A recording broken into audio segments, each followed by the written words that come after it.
अजित, काही लोक किती घाबरट असतात ना, म्हणजे बायकोच्या ताटाखालचं मांजर असल्यासारखं वागतात. आय मीन टू से की आता मी जर तुझ्याकडे येऊन तुझ्या आईबद्दल काही वाईट साईड बोलले तर तू माझा जीव घेशील ना?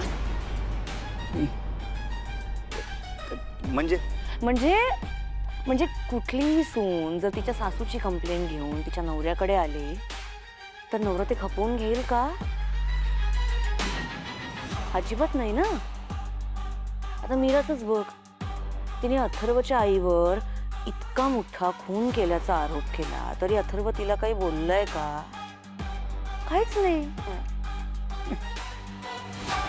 म्हणजे सॉरी टू से, पण एक सून म्हणून आणि एक बायको म्हणून मीरा खूप चुकते.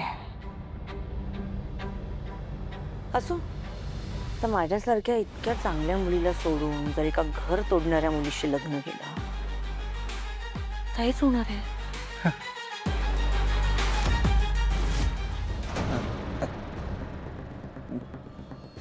तुझ्याशी लग्न. गुड जोक माया.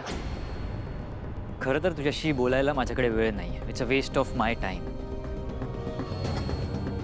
आणि तुझ्याशी बोलणं म्हणजे ना चिखलात दगड टाकण्यासारखं आहे. पण तू मीराचं नाव घेतलंय म्हणून तुला सांगतोय.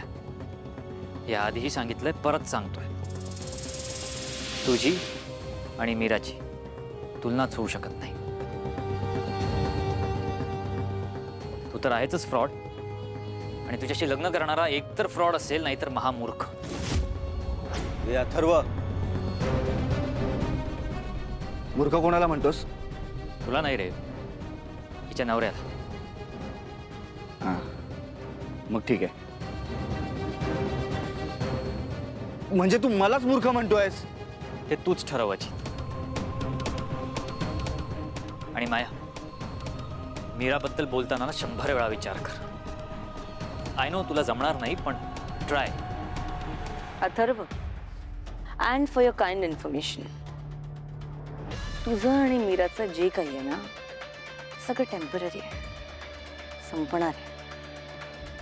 पण एक गोष्ट लक्षात ठेव, ॲट दी एंड तू फक्त माझा होणार आहेस Atharva.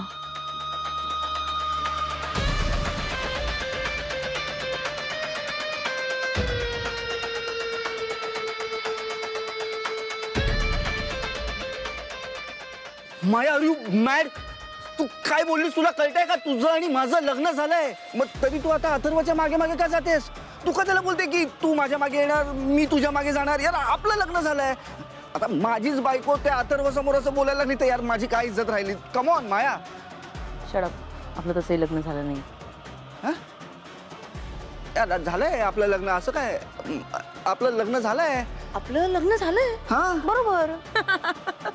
I was kidding, Ajit. I was kidding. Relax. मला बघायचं होतं की तू जेलस होतोस की नाही. तुझी शपथ. ए वेडी.